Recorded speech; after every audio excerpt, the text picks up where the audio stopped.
All right, welcome everybody. So excited. I'm always so excited for every broadcast, every recording that we do. Welcome to Worldwide Academy Training Services and our YouTube channel. Uh, I am excited. I think there's a lot of interest in the topic that we're going to talk about today. We're going to do an introduction to food preservation. And my guest today is AngelAckerman, and she is you're going to find she's a wealth of information. She's been doing this. She's just told me between 15 and 20 years. Her daughter, her baby is 19 years old now, so we know that it worked. And so I'm excited to get to hear the information that she's going to share with us.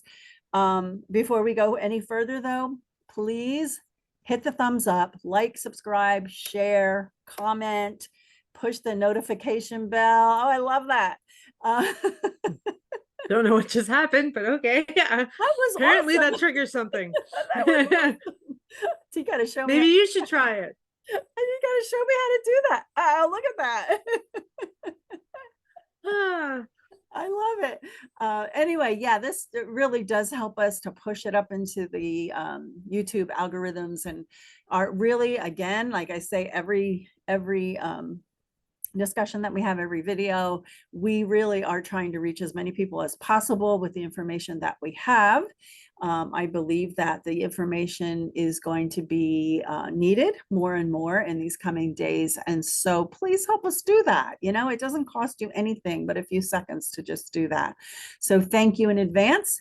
And okay, so I want to say this about Angel. This is our actually first time meeting face to face. We spoke on the phone, but I also know her a little bit about her from our lead instructor, Thurston Gill Jr., who cannot be with us today for this discussion. But Angel has a publishing company, and it's called Parisian Phoenix Publishing, and her company is actually the one that has published Thurston's little book here. You know that I keep showing you this book because I absolutely love it. The Phulasso Devotional, Engineering the Warrior Priest for Dark Times. And you know that I have shared this before. This is, as you see, this is my Oh, that is well loved. third time going through this, and I just like love it because it's like he said, somebody else described it, little snackable bites.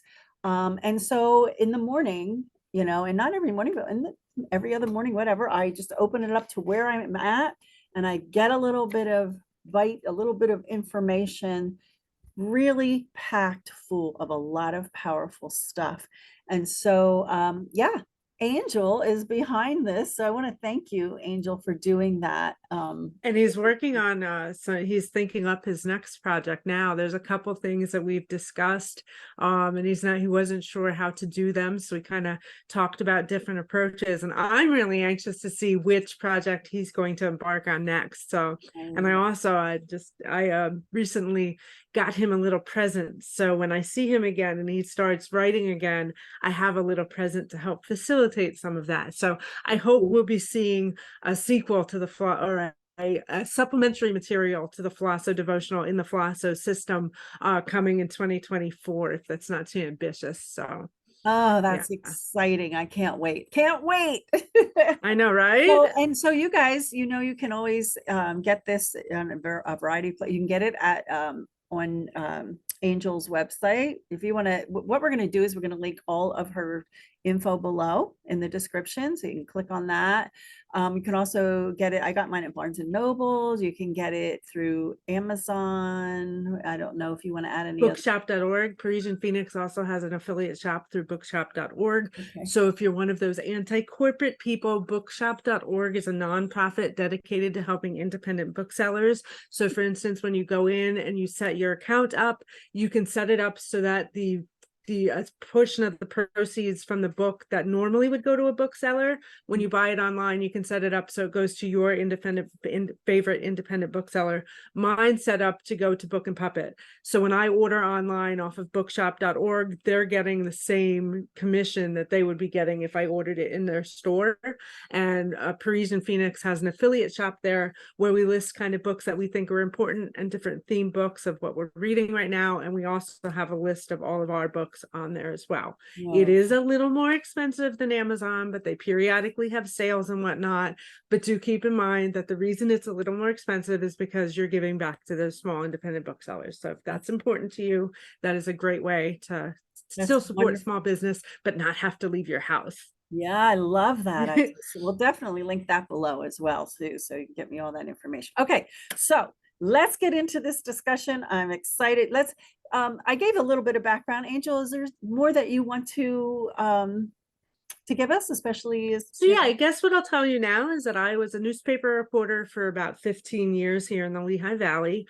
My interest in food preservation comes from the fact that I grew up in the Slate Belt, which was very rural and has a lot of farms, and also my in-laws were a farming family from the Nazareth area, and of course, being Generation X the way I am, my in-laws, my grandparents-in-laws, they were all alive during the Depression. So saving what you could save and making sure you got the best use about everything was really important. And I think what drove that message home to me was the time that I spent as an advisory board member of the Penn State Cooperative Extension here in Northampton County. There's also one in Lehigh County. If you're not aware of the Penn State Cooperative Extension and you know farmers, you've probably heard them say the extension office or farm extension, sometimes things like that. They're referring to the Penn State Cooperative Extension. And what that is Penn State University actually has local offices throughout the state where farmers could get information and help to improve their crops using the science and the research done at Penn State. So often farmers would take in soil samples to have their soil tested so that they could treat their, if they needed to put lime in the soil or if they needed to put acid in the soil, which can be done with organic methods. We're not necessarily talking about, adding actual chemicals, but you can add things like coffee or eggshells if you were doing an organic garden, depending on your soil chemistry. But anyway, so they do a lot with water safety. They have a master gardeners program, which is very popular with retirees. You can learn a lot about plants and then become a master gardener and go out and give workshops and volunteer to improve the landscape, things like that. So definitely recommend looking up, and Donna, I will gladly provide you with any links that I mention or that you require. But Penn State Cooperative Extension has a website, and on that website you can find articles, blog entries, and also small courses about gardening, food preservation. I just saw one which kind of overlapped with some of the materials that you had. I think they have a foraging course as well. And I know foraging was something that I think you've touched on in some of your series. So definitely, if you have any questions regarding anything that might be connected to agriculture or water management, things like that, definitely it's a free or cheap resource depending what you're looking for. So and that's going to be important in our discussion today because we're talking about food preservation, and most of the food preservation rules that I go by come from the United States, the USDA. There are people that don't listen, pardon the dog, but there are people that don't listen to USDA rules. I say that not as if they're wrong. It's not a judgment. Everyone can do things best practice according to what they believe is right. But remember, in food preservation, we want to make sure that we're not going to give anyone botulism. So that is the main threat that we're working against. Bean dog. No, we're good. We can hardly hear. So we want to make sure nobody gets sick. Okay. Yeah. So what I'm going to talk to you about, if the dog ever stops barking, is some of the different varieties of how you can preserve food. My personal philosophy. We're good. We can't really. I'm wondering if we're getting a package. But my personal philosophy is I don't like to preserve store-bought food, I like to preserve food from local farms or my neighbors' gardens. If you find a cheap sale on strawberries, you might want to buy strawberries and then make jam. That's up to you. I personally don't think the effort is worth it to go to the store, bring stuff home. But again, if you have a large family and you need to feed them, do what you need to do. All right. I'm not here to your style is your style. So we're talking about food preservation. There's freezing, there's dehydrating, there's freeze drying now. There is vacuum sealing. So there's a lot of different methods, but one of the simplest is canning, or, so which usually comes in two forms: the pressure bath or pressure cooking, or the hot water bath.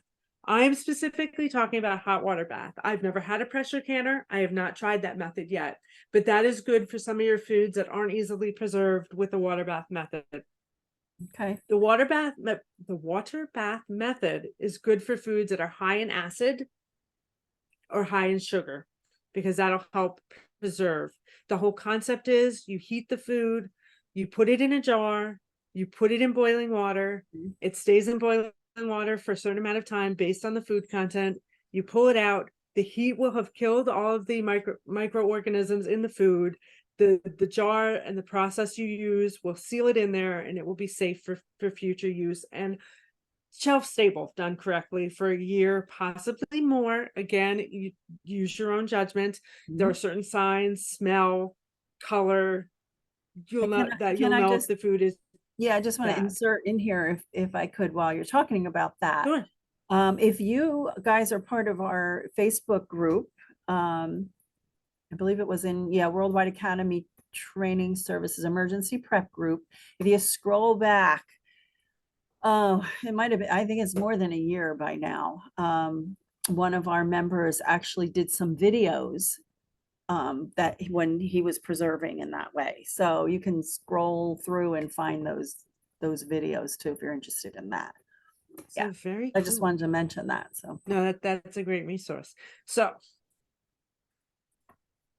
I wanted to show you, and that's why we're in my kitchen, my messy kitchen. This is just a good old-fashioned stock pot. Now, if you have a big family, you probably have a big pot.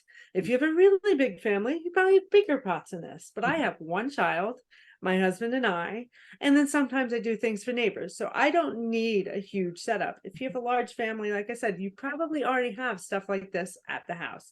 This is the main tool when I'm actually canning, because what we're going to do when we're canning is we're going to take something, and ball canning is probably one of the most well-known here in the United States.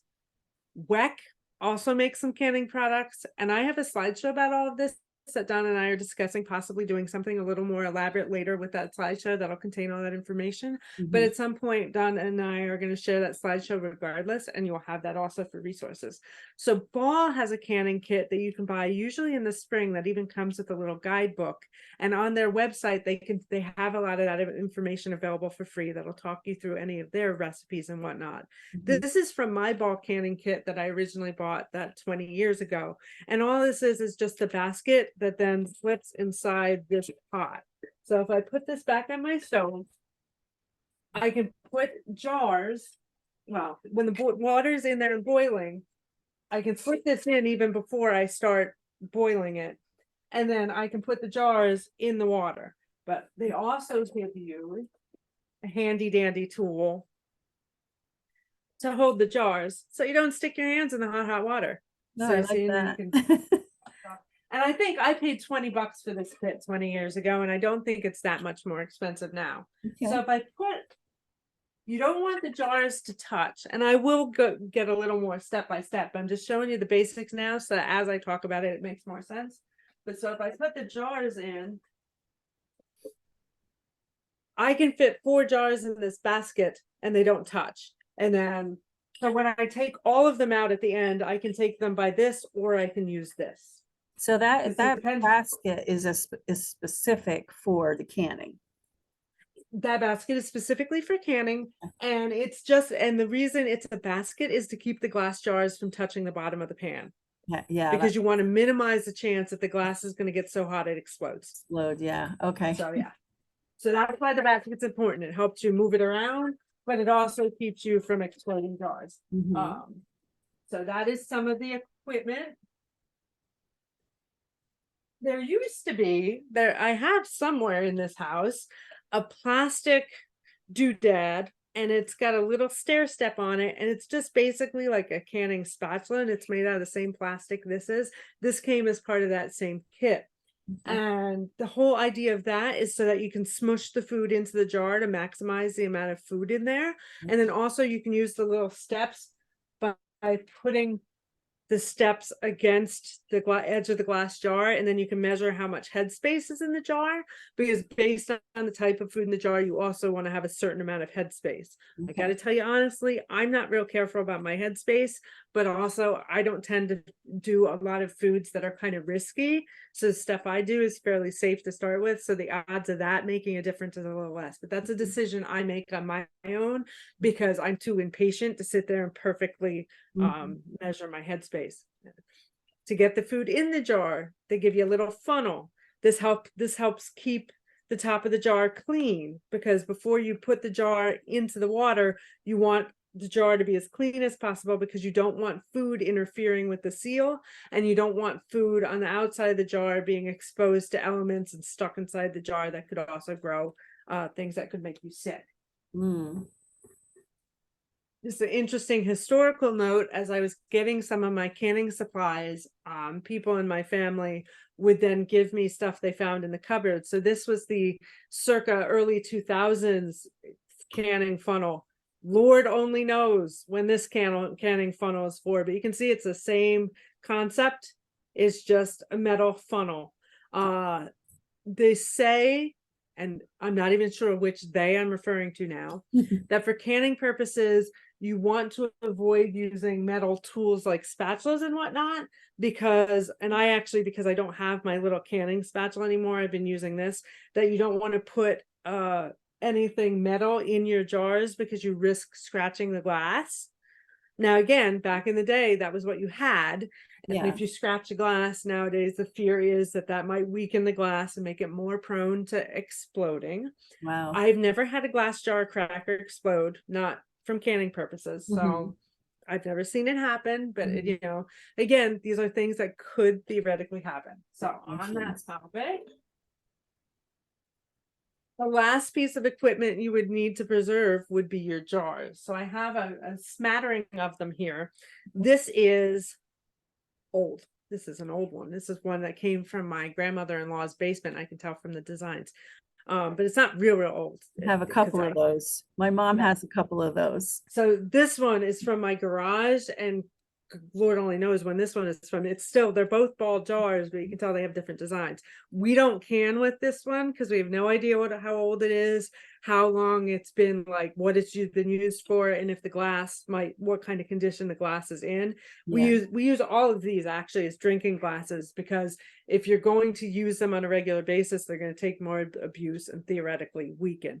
The glass jars are reusable. So if you're reusing them for canning purposes, you can keep using them again and again. But there's a difference between keeping them in a cupboard and taking them out once a year to use them and putting them in the dishwasher every other day because you drank out of it. So I do not use any of the glasses that we use for drinking purposes for canning. But I started using them for drinking purposes because everyone was giving me canning jars. I actually drink my morning drink, this certain drink that I have every morning out of one of those. Yeah. And I saved this one. This is a Classico spaghetti jar, and it has all sorts of handy measurements. I'm drinking my morning water out of this one. But there is, in the canning community, people that will specifically buy this spaghetti sauce and reuse these jars. And you can tell that the thickness is different. These aren't as thick.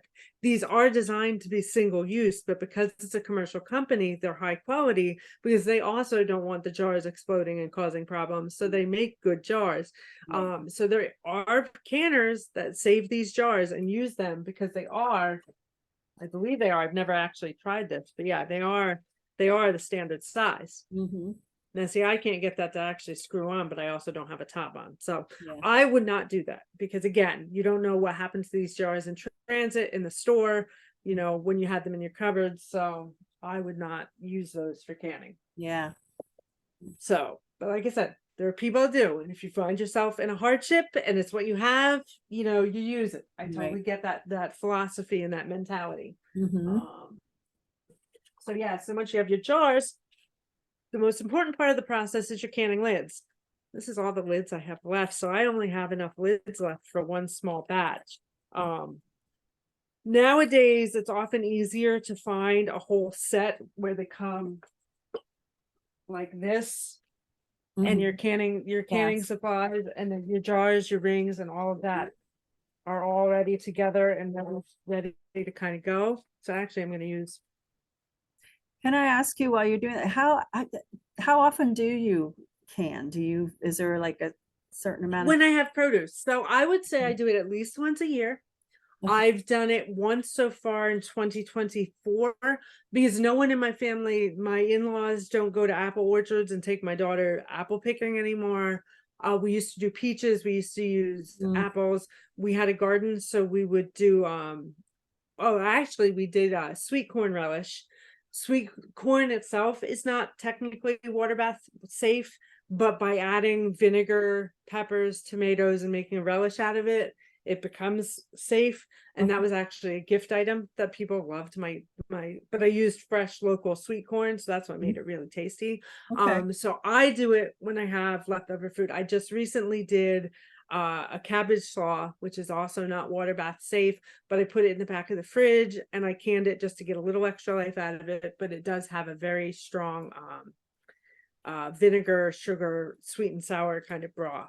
So And I yeah, want I to did say that. too, now, you have a little garden? Or you had a garden? Not this year, but I have in the past. Right. So what I want to say though is I know the area that Angel lives in because I grew up and lived in that area not too far away from her for most of my life. And I'm no longer there. However, and I had a little garden. So it's like, you don't have to have this huge yard or a farm or, We have a postage stamp yard. Yeah, it's yeah, very simple. that's I pretty did a much. lot of my gardening in flower pots because we also had a tortoise who would eat all my baby plants. Okay. I do a lot. I love pickles. I love making homemade Yeah, pickles with, so I've done that. that's pickling is probably more of what I do than actual canning. Yeah. So So yeah. anybody can really do it. And that's Yeah. the point that I wanted to make. So. And it's an easy way to save, when you see those peaches that are on from the orchard, but you're like, oh, I can't eat a whole bushel of peaches. Peaches I've canned. I don't like peaches at all, but I've canned a lot of peaches because my daughter likes peaches, but she doesn't like the fuzzy outside. So by canning them, that softens them, and she doesn't have the fuzzy outside anymore. And with a little bit of honey and just a light sugar syrup, you can preserve the peaches. So I had a pear tree in my yard, and for years I didn't do anything, and they would just be like dropping, all the bees. Finally, I got like, duh, I could do something. Well, one year my daughter did can the pears, and yeah. we had one jar left for a long time. In So the winter, in the middle of winter, a little bit of ice cream or like a little piece of cake with some fresh peaches. Oh, when they've been canned like yeah, that, it's making me wonderful. And hungry. like I said, I'm not even a peach fan, but I Yeah, put a little bit of cinnamon in just to kind of give a little zest. yeah. So these are both small rings. This one just came off of the jar that's brand new. This one has been around and through my dishwasher. And I think you can even see that this one has a little bit of pock marks on it, which isn't a big deal for the ring because a ring doesn't really do much. So the rings are completely like the back. You can tell how dirty it is versus the new That's what one. mine look like. But the ring is completely reusable. The jar is reusable. So it really comes down to these lids that aren't reusable. And the reason that is, and you'll hear this pop because it's got the rubber I assume that's rubber, but it has that gasket on there. And that's what's actually going to melt and seal to the jar. So that's why you need this top of the jar to stay clean. So that when that gets on there, Okay. you put the ring on so it doesn't move while it's in the hot water. Don't put it on too tight because you're going to have to remove it later. And then that's how it gets the seal to form. And just like in the, right now, you can see that that's popped. It hasn't sealed yet. But when you get done, that's going to press down. And if you've done any canning, the moment when that pops and it makes this noise, my daughter could probably replicate it, but it does this little like this little poop. Yeah. It's a beautiful, beautiful noise when you have a line of like 6 of them and they all start going boop, boop, boop. It's like, Making its own and then you sound. start looking, you're like, did that one go down? Did they all go? And then you're like poking at them. Yes, that's the fun part. And you could buy those Um, separate. You can buy those separate. Well, Or do you they can come- buy the lids separate, but the That's what I mean. lids often when things like go out of stock, it's like I was looking on the Ball website and they actually have in the list of frequently asked questions, they actually have when we have lids in stock again, because I guess during the pandemic there was a Yes. large uptake in canning and you could not Large. get the lids. So it's Yep. often easier to get these sets. So you end up with the entire I need to go after that because that's important and it needs to stay clean. Yes. Well, I remember back in 2020 going to, I think it was Walmart looking, and they had piles of the canning. Which when I started, you had to go to like Tractor Supply and Mhm. like you couldn't go to Walmart. Like, I mean, I'm shocked now. Right. Like now you can go to Target and get canning supplies. I'm like, Yeah. why did this happen? Just like back in the day when my daughter had ear infections and was small and I tried to cut dairy out of her diet, so I needed soy milk. I had to go to the natural food store. But anyway, Yeah. I'm showing my age. But yeah, so yes, and I'm gonna move this over here to my lids. So as you'll see, and I don't think I'll ever use this because I'm not even sure where I found it. This is what's known as a wide